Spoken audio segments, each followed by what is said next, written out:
안녕하세요. 들으면 들을수록 행복한 부자가 되는 채널 책 속을 눕이다. 오늘은 루이스 헤이 마지막 순간들을 많은 시간 함께했던 영국의 심리학자 로버트 홀튼이 편찬한 책 하루 한 장 마음 챙김. 책을 소개할 때 루이스 헤이의 긍정학원 베스트 컬렉션이라고 할 만큼 핵심 주제를 두루두루 다루고 있는데요.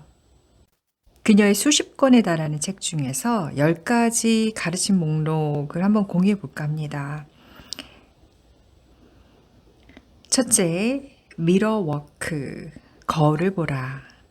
루이스는 거울 속의 자신을 마주하고 눈을 똑바로 바라보면서 자신에 대한 긍정적인 메시지를 반복하는 미러 워크의 선구자다. 당신이 루이스의 친구였다면 함께 미러 워크를 했을 가능성이 크다. 나 역시 루이스의 거실에 있는 벽걸이 거울 앞에서 대부분의 대화를 나누곤 했다. 루이스는 인생을 거울로 여겼다. 이는 자기 자신과의 관계를 반영한다.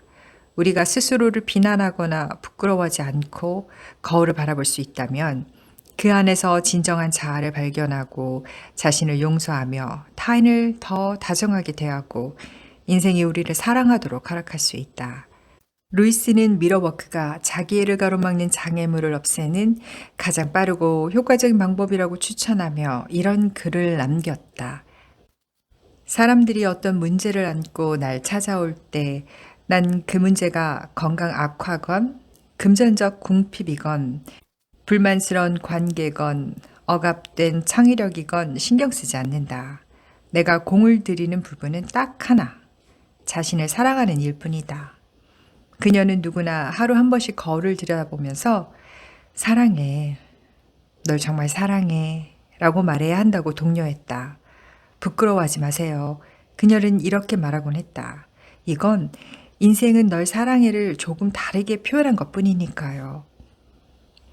2. 긍정 확언, 마음속의 생각을 선택하라. 루이스는 긍정 확언의 여왕이었다. 그녀는 세상을 마음의 상태로 바라봤다.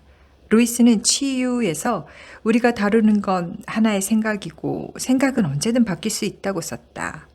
문제가 무엇이든 간에 우리의 경험은 내면에서 하는 생각의 외적 결과에 불과하다. 자기 혐오도 자신에 대해 품고 있는 생각 중 하나일 뿐이다. 여기에서 긍정확언이 등장한다. 우리가 말하고 생각하는 모든 것이 우리 삶의 경험을 단정짓는데, 물론 평소에 우리가 말하고 생각하는 내용 대부분이 상당히 부정적이라는 것이다. 우리가 자신에 대한 생각을 바꾸면 세상에 대한 경험이 바뀐다. 이에 긍정적인 1인칭 표현을 사용해서 인생에서 원하는 걸 더 많이 긍정하고 만들어내자는 게 긍정확언이다. 자신의 사고방식을 재정립하고 스스로 선택한 패턴대로 말하자는 것이다. 루이스는 생각을 바꿈으로써 자신의 삶을 치유했다. 그녀는 이런 말을 한 적이 있다. 내가 한 첫 번째 긍정확언은 나는 아름답고 모든 사람이 날 사랑해 였어요. 처음에는 그 말을 믿지 않았지만 그대로 계속 읊조렸죠. 사흘쯤 지나자 사람들이 나를 친절하게 대한다는 걸 알아차렸어요. 주차할 곳을 바로 찾았다는 걸 느꼈죠. 교통 신호등이 때맞춰 녹색으로 바뀌어서 제 시간에 도착할 수 있게 도와줬고요. 내 첫 번째 긍정확언이 인생을 경험하는 방식을 바꿔놓은 거죠. 정말 기적 같은 일이었답니다. 루이스는 다들 자기 생각을 살펴보고 원하는 생각을 선택하라고 독려한다. 자기에게 효과적인 생각을 하세요. 마음에 드는 생각, 애정 어린 긍정 확언을 골라 하루 종일 되뇌이는 것이다. 그냥 중얼거리기만 해선 안 된다. 큰 소리로 말해야 한다. 거울 앞에서 해보기도 하고 긍정 확언을 써서 냉장고에 붙여둘 수도 있다. 손바닥에 적어본다. 중요한 것은 진심을 담아 그 긍정 확언 내용을 실천하는 것이다. 3. 내면의 울림에 귀를 기울여라. 루이스는 내면의 울림에 대해 얘기하는 걸 좋아했다. 이는 영적인 인도를 가리키는 그녀만의 애칭이었다. 나는 우리 마음이 언제나 하나의 무한한 정신과 연결되어 있고 그렇기에 언제든 모든 지식과 지혜를 이용할 수 있다고 믿는다.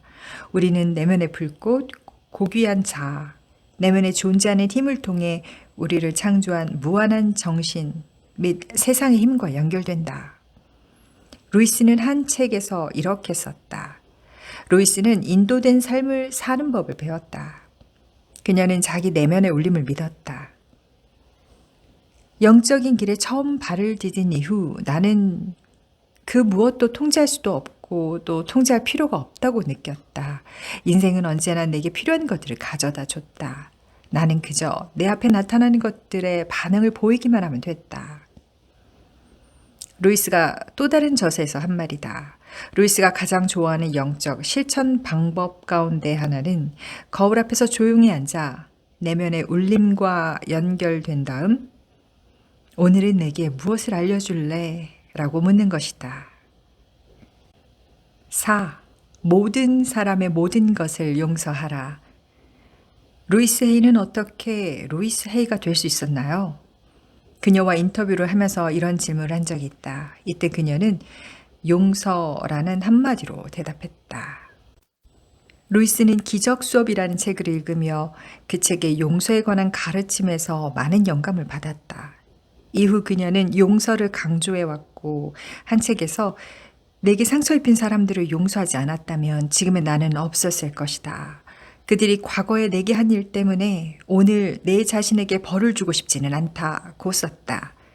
그녀는 용서란 과거를 놓아주는 것이라고 간단하게 정의하면서 이는 자유로 향하는 길이자 미래를 새롭고 밝은 색으로 칠하는 데 필요한 기적의 재료라고 설명했다.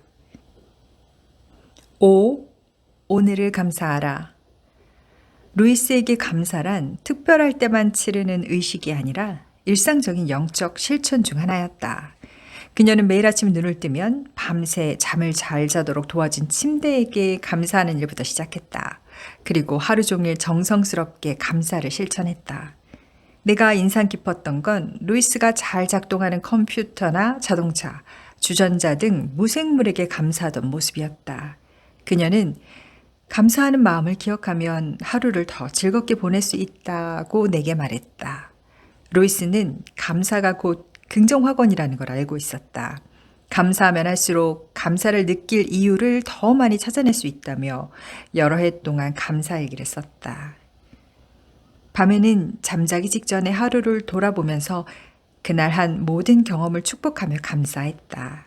동시에 실수를 저지르거나 부적절한 말을 하거나 최선이 아닌 결정을 내렸다고 생각되는 경우에도 그런 날을 용서하며 주변에 감사했다.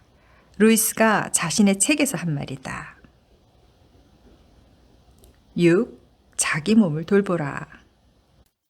루이스의 집에서 묵기로 한 전날 그녀에게서 연락이 왔다. 반바지를 가져오세요. 알레아한테 필라테스 수업을 받기로 했는데 우리 같이 해요. 네, 꼭 하셔야 돼요. 내 반바지를 빌려 입는 한이 있어도 말이에요. 알레아 카드로는 루이스의 만년에 20년 동안 물리치료사 겸 건강관리사로 일한 사람이다. 루이스는 알레아와 함께 영양학을 공부하고 요가와 필라테스를 연습하며 고깃뼈로 육수 우리는 법을 배웠다. 알레아의 집에 있는 작은 밭에서 유기농 채소와 과일을 키우기도 했다. 루이스는 우리의 진정한 정체성은 육체가 아닌 내면의 정신에 깃들어 있다고 가르쳤지만 그렇다고 육체를 등한시한 것은 아니었다. 자기 몸을 돌보는 것도 자기 A 하나라고 말하며 자기 몸을 제대로 대하지 못한 과거의 자신을 용서하고 오늘부터 사랑과 존중의 마음으로 대하기 시작하라고 가르쳤다.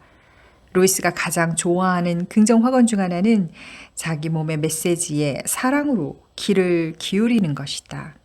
이를 위해 그녀는 매일 홀로 조용한 시간을 보내면서 자기 몸에 귀를 기울이고 내면의 울림에게 오늘은 어떻게 내 몸을 사랑할 수 있을까라고 물었다. 7. 지금 미래를 시작하라. 루이스는 자신을 늦깎이라고 칭했다. 자기는 40대 후반으로 접어든 뒤에도 계속 갈팡질팡했다는 것이다. 그녀는 50세에 첫 책을 출판했다. 60세에 헤이하우스와 헤이재단을 설립했다. 그녀의 인생 후반기는 새로운 시작들로 가득했다. 루이스는 연초가 되면 자신의 영적 성장을 위한 목표를 꼼꼼히 정하고 새로운 걸 배우기 위해 노력했으며 전에 가보지 못한 곳으로 여행할 계획을 세웠다. 루이스는 자신의 노년을 기꺼이 받아들였다. 그녀는 나이를 핑계 삼아 새로운 걸 배우거나 성장하는 걸 거부하지 않았다. 루이스는 나는 가능성의 총체 안에서 살고 있다는 말을 자주 했다. 10년씩 나이를 먹을 때마다 그 나이만의 지혜와 선물이 생긴다고 믿었다. 그리고 힘의 중심점은 언제나 현재에 있다고 단언했다. 8. 자기의 삶을 긍정하라. 루이스는 자신을 긍정적인 세상에 사는 긍정적인 사람이라고 표현하는 걸 좋아했다. 그녀는 치유에서 우리가 무엇을 믿거나 생각하거나 말하건 간에 세상은 항상 우리에게 그래라고 말한다. 우리가 가난하다고 생각한다면 세상은 그 생각에 동의한다. 우리가 번영을 생각하면 세상은 그것에 동의한다. 모든 건 우리에게 달려있음을 기억하라고 말한다. 한마디로 단언하는 일에 있어서 항상 조심하라는 얘기다. 내가 지금까지 한 일은 전부 내면의 울림에 귀 기울이면서 좋다고 말한 것 뿐이에요. 루이스는 작가, 강사, 출판업자, 교사, 예술가, 사상가로서 자기가 한 일을 돌아보며 이렇게 말했다. 루이스 헤이에게 긍정은 많은 걸 의미한다. 본인 인생을 치유할 책임을 받아들이는 것, 거울을 들여다보며 기꺼이 난 너를 사랑해, 정말 사랑해 라고 말하는 것, 작은 파란 책을 쓰고 출판할 용기를 내는 것, 헤이 라이드를 개최하겠다고 동의하는 것, 출판사를 설립하는 것, 그리고 무엇보다도 하나의 절대적인 지성이 자신의 앞길을 세세하게 인도해 줄 것이라고 믿는 것이다. 9. 언제나 즐겨라. 루이스의 인생 전반기는 별로 즐겁지 않았지만 후반기에는 그걸 만회하고도 남을 정도로 멋진 시간을 보냈다. 이는 주로 그녀가 자기 내면의 아이와 함께한 치유 작업 덕분이었다. 루이스는 나중에 이런 내면 아이 치료 작업을 놀이라고 부르면서 지지했다.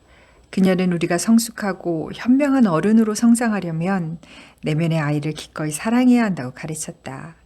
루이스는 내면의 아이를 긍정해주라고 조언했다. 그 아이에게 관심을 기울이세요. 자기 내면의 아이를 사랑하고 받아들일수록 과거를 빨리 치유하고 현재로 옮겨와 즐겁게 지낼 수 있어요. 루이스는 70세에 어린이 미술 수업에 등록했다. 어릴 때 그림 그리는 걸 좋아했는데 학대를 받기 시작하면서 그만뒀죠. 라고 회상했다.